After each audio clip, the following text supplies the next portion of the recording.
better get yourself a drink or glass of wine, hot drink, whatever it is, whatever time of day it is that you're watching this, because I suspect this is going to be a longer than normal video for my channel. I want to talk about the stages that I have identified in my development as a fragrance enthusiast. Like, I don't even know if development is the right word. A lot of people would use the word journey to describe this, but having thought about it for a little bit the other day, I identified quite distinct periods of this hobby that I've been through. And this, to me, I have dubbed the 6 stages of fragrance madness. It is a little bit of a madness, really, when we're so obsessed about this particular thing that we love, being fragrance, perfume, how we interact with it, how we interact with the people in this community. And I kind of just wanted to go back and talk about how I've come to where I am today, which I'll talk about at the end of the video. So let's dive right in and talk about the very first stage.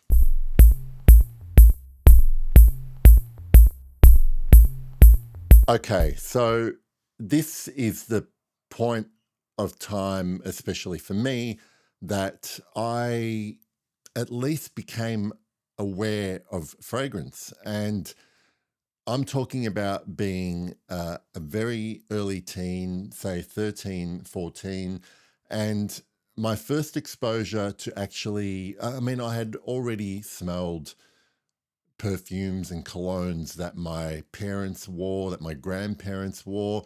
So I was just kind of aware of that on the periphery. I knew that they had a smell that they would usually spray on for special occasions, not an everyday thing, apart from remembering my grandfather always splashing on some Old Spice after he had a clean shave, and that was kind of the most regular thing that I would smell.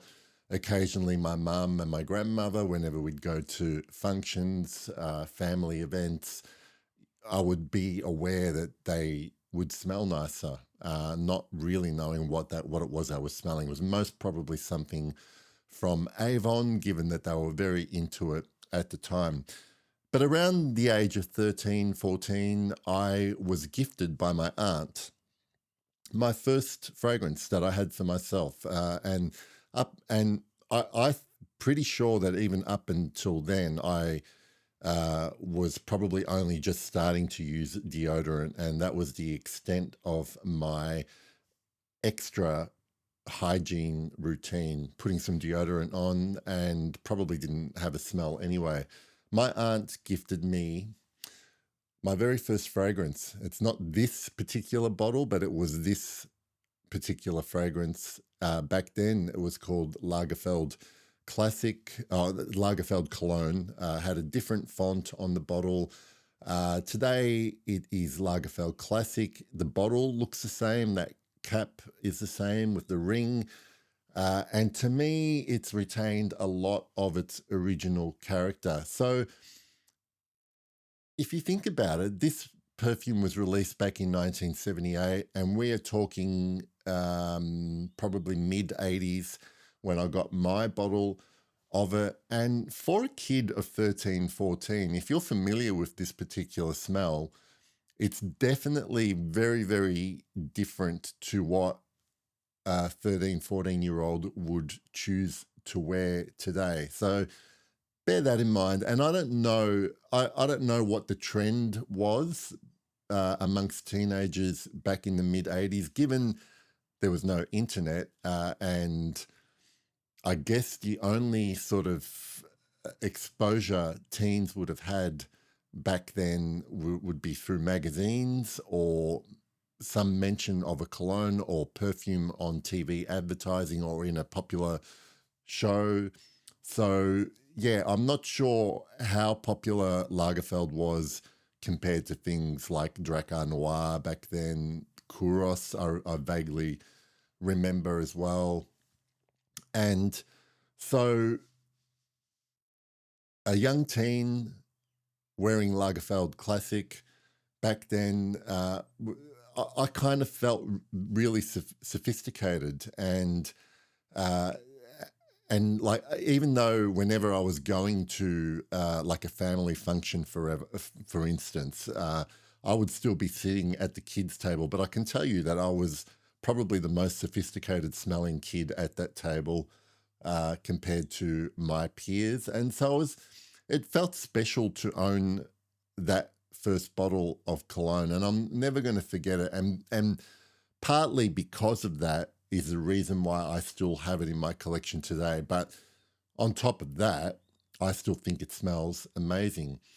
So as I got older, as I went through my teens, I was still very much a one bottle of fragrance guy, and I wouldn't spray it on every day the way I spray something on every day now. It was most definitely an occasion thing to wear fragrance for me, at least. And as I started to get older and going out with my friends, weekends, it would be fragrance time. So when I got a little bit older, there was kind of I remember there being more discussions, particularly amongst my slightly older friends about what fragrance they like and what colognes they were wearing, and there was one that got brought up a lot as being really, especially amongst the guys, as being one that smelled really nice. And even back then, I vaguely have recollections of talking about how it had a positive effect on the girls, even though that could have been totally made up, like a lot of that kind of chatter does get made up on social media these days. But the one fragrance that stuck in my mind and got talked about a lot was Aramis, the original Aramis. And again, this is one that sticks in my mind, and I ended up getting a bottle of this as well and wearing it for a short time. But even back then, I was aware that it was a very, very mature smell for someone of my age. And it was, again, like Lagerfeld, just the next level of sophistication and thinking that I was wearing something quite unique and that would make me stand out from the crowd. Further on to that, I got as a late teen, I started to get really involved in music, and I would play in bands and that kind of thing. And when Yves Saint Laurent released their fragrance Jazz in that particular black and white piano key style bottle, I immediately, disregarding whatever it might have smelled like, wanted that, just almost so I could say that my fragrance is called Jazz by Yves Saint Laurent, and there was this kind of level of status that went with it. But I ended up actually really enjoying wearing it, and that was my signature scent probably for a good couple of years. It was the only fragrance that I would wear, and it again made me stand out from a lot of my friends who were starting to wear different things. I'm not even really sure what else was around back then. I'm vaguely aware that a couple of my friends wore Fahrenheit as well, because I think Jazz came out around the same time as Fahrenheit, maybe even a bit earlier.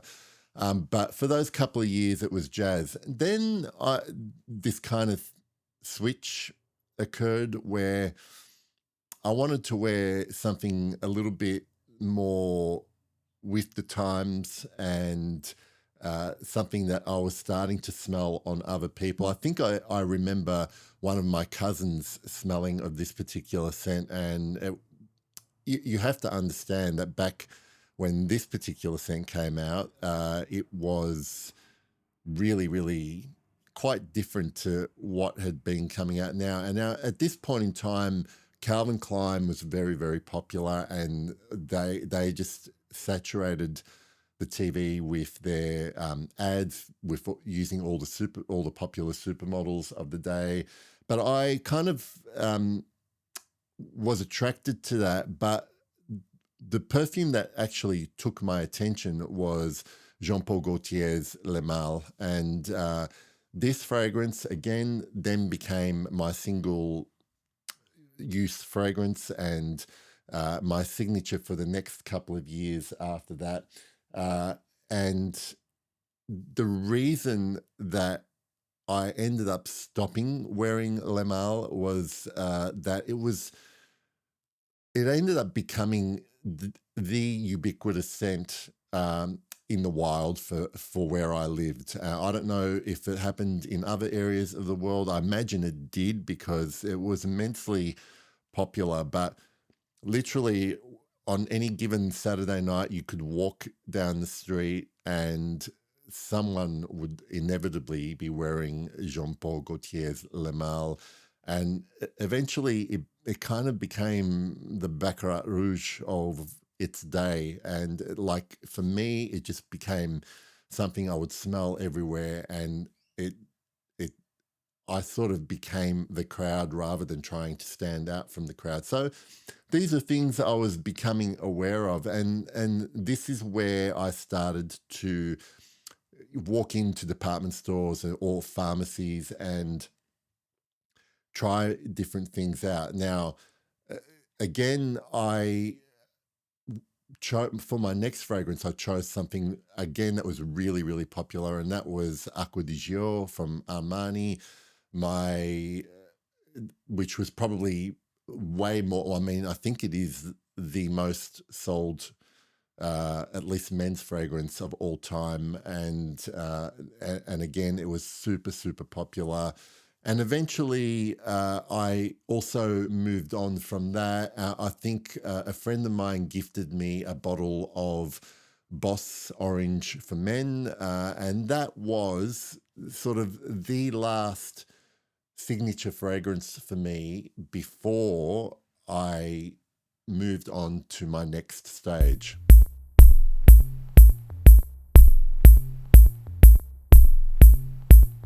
Okay, so I was traveling along and, having the one fragrance in my bathroom cabinet that I would spray on for going out, special events, what have you. And one particular there was a particular incident that kind of sort of started all of this for me. Now, uh, I had an invitation to a wedding, and I had decided that I was gonna, because we were traveling for the wedding, and it was like the type of event that you don't get to go to very often. I decided I was getting a new suit for it, but I also, as an extension to that, wanted to get a new fragrance. So I actually, this time around, and because by now, like this is a couple of decades after, and I was an adult and the internet was around, and I could do a little bit of research for this. And just researching stuff meant that I went to try some different fragrances, just still at the men's designer counters. And I picked up a bottle of Invictus. And I thought when I chose this, and the fact that I had smelled other fragrances at the same time, the fact that this was still the one that I like the smell of the most, and I did also ask other people's opinions on what they smell. So at that time, it was still very much a process of placing importance on what other people thought of the smell instead of what I do these days, and that's 100% me liking the smell is the most important thing. So Invictus was the fragrance that I bought and wore for a while, but because I had started to do that research and finding out a little bit more about what colognes and fragrances were out there, I then like for birthdays and Christmas, I would suggest a fragrance to be given, and one that I was given that I really enjoyed for a while I had the bottle was from Molton Brown, and this is Tobacco Absolute. Molton Brown doesn't get really talked about much in this sphere, but they actually make a couple of really nice fragrances, and Tobacco Absolute was a fragrance that kind of steered me away from the mass appeal of Invictus, and then suddenly I'm smelling something with tobacco, and you could use tobacco in fragrance. This is kind of my eyes opening up a little bit to the possibilities of what you could get in fragrance, and I was really I really liked that fragrance. I wore it a lot, but because of that, you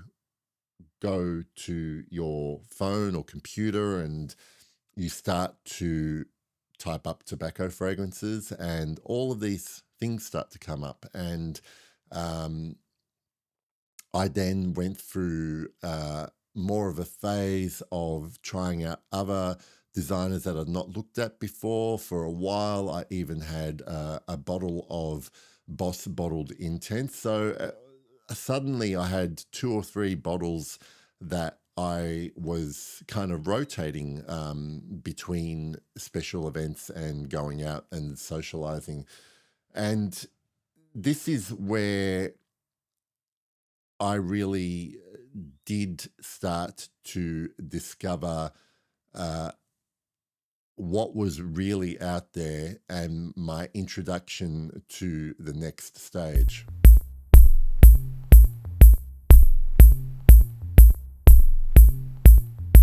So all of a sudden, I'm on forums like Base Notes and Fragrantica every day, reading reviews on different fragrances and reading about people hyping all these fragrances. And this is me being naive, and maybe the internet was a little more innocent even just a decade ago, but I could be sadly mistaken. But I was all in now, and I was joining fragrance Facebook groups. I was a member on Base Notes. I'd started to log my scent of the day, even though it was the same 3 or 4 fragrances that were appearing every day in that.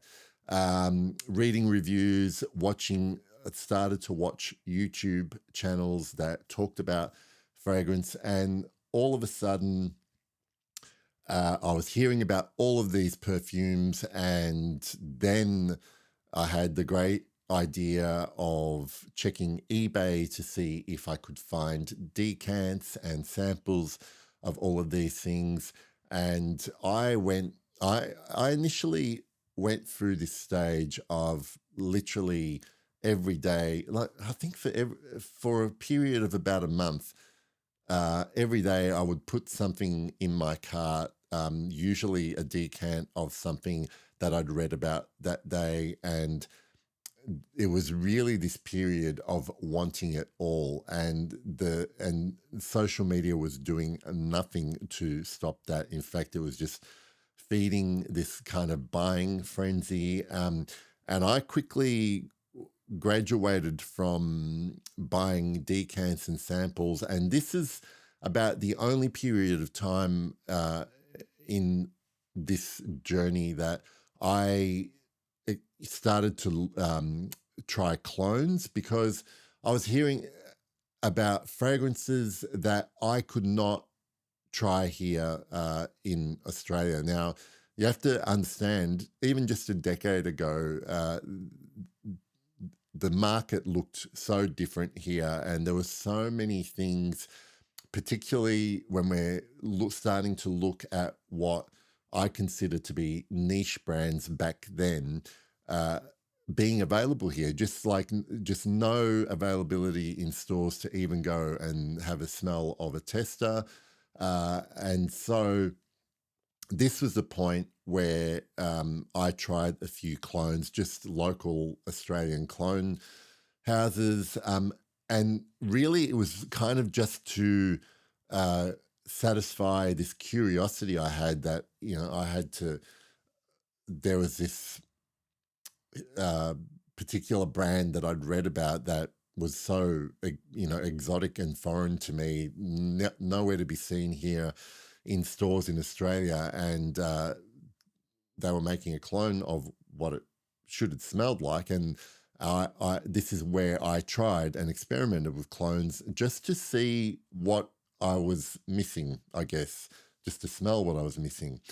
Uh, but thankfully for me, because I was addicted to fragrance internet, I know back then there was maybe two or three local sellers who were sourcing product from overseas and basically running a decant business. And, I was buying from the same two or three sellers quite regularly.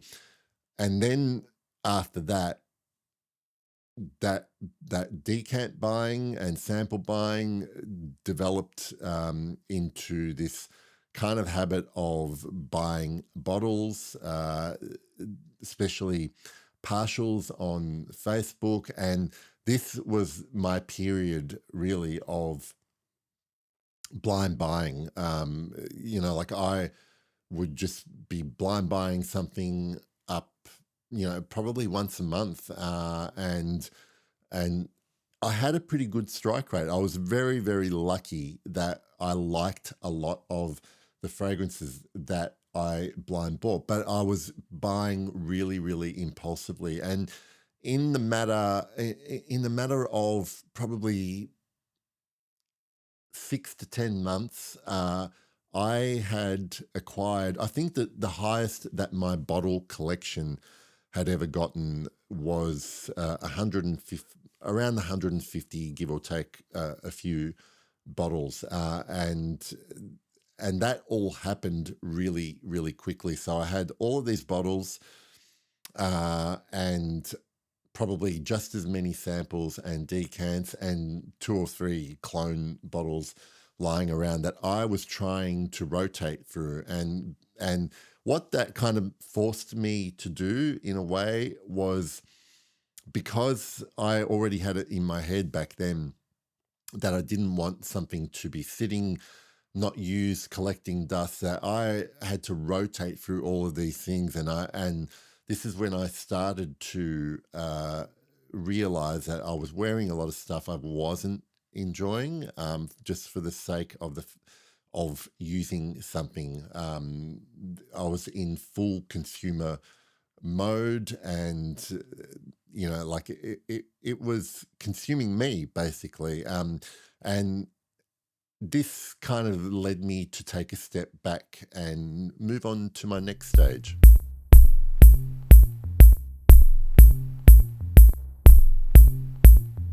So this is when I not so much started to want to um, declutter, but I I was getting really serious about figuring out what was worth having, what was worth wearing, what was worth smelling, and what was not, and really trying to, I guess, listen to my instincts about perfume. And I was doing a little bit more research and study about why the classic brands were classic. Why was Guerlain held in such high esteem? Why was Chanel held in high esteem? And not taking that all on face value, but wanting to find out why. Um, why was this brand considered cheap and nasty? Why didn't people? Why don't fragheads love Boss compared to Chanel? why were certain brands held in high regard in certain decades and these days were not? See Yves Saint Laurent, that kind of thing. So I found that I was slowly discarding some of the perfumes that I started to not feel any love for, and looking more into classics and why they were considered classics. So it wasn't like I was shrinking my perfume. This is the stage of I was in where I was probably getting rid of what I considered lesser quality fragrances and bringing in fragrances that, even though not shrinking in quantity, was adding quality to my overall experience. And at this point in time, I was becoming more interested in brands. I was becoming more interested in perfumers because I was learning about uh, what perfumers had done with different brands or with a single brand, what their kind of signature was, how uh, how they contributed to the art of perfumery. And with that came also um, an interest in learning about raw materials. Now, this is about the same time, well, this is a little bit after I had started this channel, because in the previous stages, probably where I started the channel, and that was really me wanting just to sort of interact with more people who were into this addiction as much as I was. But by now, uh, I had started to purchase, in fact, I bulk purchased a bunch of different raw materials that were commonly used in a lot of perfumes. And, you can't even scratch the surface of the amount of materials available. But I got an initial sort of collection of probably 50 or 60 different raw materials just to smell, just to be able to smell them in isolation. And it was one thing for me to be told, oh, this perfume is very heavy in vetiver and jasmine and that kind of thing. But you have to understand there was a point before that with some, I mean, I knew what jasmine smelled like because I'd smelled the actual plant, but stuff like vetiver was a foreign concept to me. And so it was good to have an actual raw material of vetiver so I could make that connection between that and Guerlain's vetiver and go, oh yeah, I can smell this in that. And so I applied that with a bunch of different raw materials. And, I definitely encourage everyone to do some form of that just to train their nose, even if you're not going to be talking about perfume or writing about it. Um, just being able to identify in a perfume, and you might smell things that you really don't like, and you might smell a perfume you don't like, and at least you can identify why you might not like that perfume. But the opposite is true as well. So this was my, like I was still buying stuff, maintaining that amount of bottles, but sort of just changing the quality of what I had, and gaining an appreciation of what I had as well.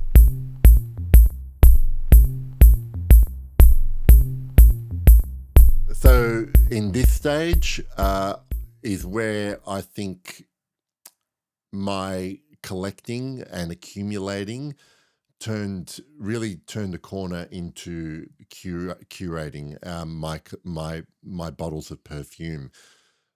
For one, I realized that I definitely had started to have some redundancies in my fragrances, and I decided to make a conscious decision to look at the bottles that I owned, and I decided that I didn't need three perfumes that were kind of very similar because they had an abundance of a particular material or a style of fragrance, different profiles.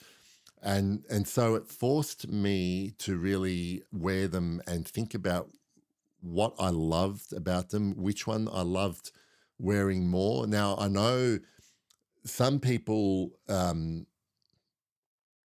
decide to keep things purely just for reference, and also because there is a chance that, as I'm living proof of, that your taste can change and you might love one thing now and 6 months down the track not love it so much and love this other thing more, and you've got that bottle. That's great. Whereas I decided to take the the route to do a declutter and try and keep things that I loved. That was above all everything else. Things that I loved wearing, that made me smile the second I sprayed it on my skin. And I'm happy to say that right now there really isn't anything I own in a bottle that I I am unhappy to wear or indifferent about. Like I get a different, some things I just don't feel like wearing sometimes, but when I do wear them, I'm always delighted to smell it on my skin. So I did that, and that literally kind of reduced my quantity of bottles to half. So at the time of recording this, I have exactly 69 branded bottles, ranging from as small as 15 mil up to 250 mil. And I pretty much love everything I own. I enjoy wearing everything I own. Uh, what I also learnt through that process was understanding my taste, but more importantly, understanding that my taste develops and changes and evolves. And I think this happens with everyone. I don't know if I've met or talked to anyone in fragrance circles who has just loved the same things consistently over a long period of time. I mean, yes, we all have particular fragrances that we keep and always love. That is a given. But in general terms, everyone I've spoken to has gone through phases of loving particular things, and then they don't love them anymore. They declutter and they're onto a new thing. I mean, even I am going through this now with Iris. 2 years ago, if you asked me, I didn't like Iris in fragrance, and now I'm like literally trying to find my next Iris hit. So this is something that you learn about yourself through doing this process, but equally as important, and especially given what I do here, and that this is an ongoing hobby and love of mine. Uh, unless you are at the stage where you have got all the bottles you love and you're happy with that for the rest of your life, uh, I can't stress enough the importance that sampling continues to have for me, especially doing this, but also because sampling will still surprise me in a good way sometimes. Yes, you have to smell a lot of stuff that you dismiss or you don't like or is not for you, and some days it kind of is a little bit depressing because you start to think, where is the perfume industry at with the stuff you smell? But every now and then you get a little gem, and that suddenly grows, and all of a sudden you're putting it on your parfum or wish list for a full bottle, and doing internet searches for where you can find one to buy, and so on and so forth. So sampling is still super important to me, and I will continue to do it. And I set a time aside to sample new perfumes. When I say new, I mean ones that I've never tried before, obviously. And sometimes I will revisit fragrances that I had dismissed in the past, purely for the reason that I know that my taste can change. And so it's important to do that. I'm enjoying all my beautiful bottles, all the beautiful fragrance that I love now, but I'm still keeping an open mind to trying new things, i.e. sampling whenever I can, doing swaps with friends, people sending me samples, buying stuff if I really want to try a particular fragrance.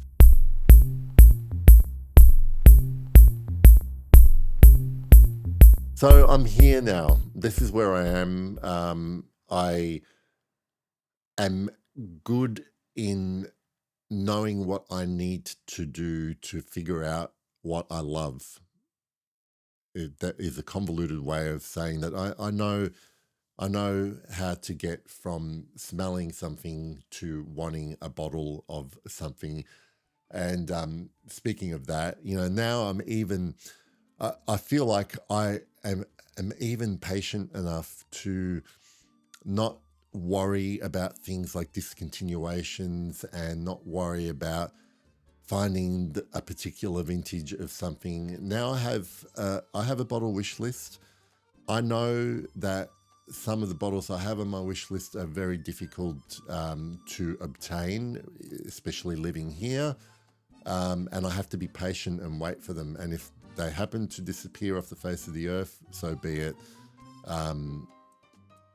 The point is, I'm happy with what I have. I would like to have these things, but the universe knows I want them. And if the universe wants me to have them, I'll have them at some point in time. So you can see I am really mad. I have fragrance madness, and there's no cure for this other than to talk about it. And that doesn't really help either. Talking about it just makes it worse, actually. So I hope if you've made it this far that you found that interesting. Like, I would love it if you found it entertaining, or if you recognize yourself in any of these stages. Let me know in the comments. I'd love to hear about it. Otherwise, I will see you for a next video, which will be a lot shorter than this, I promise. Bye for now.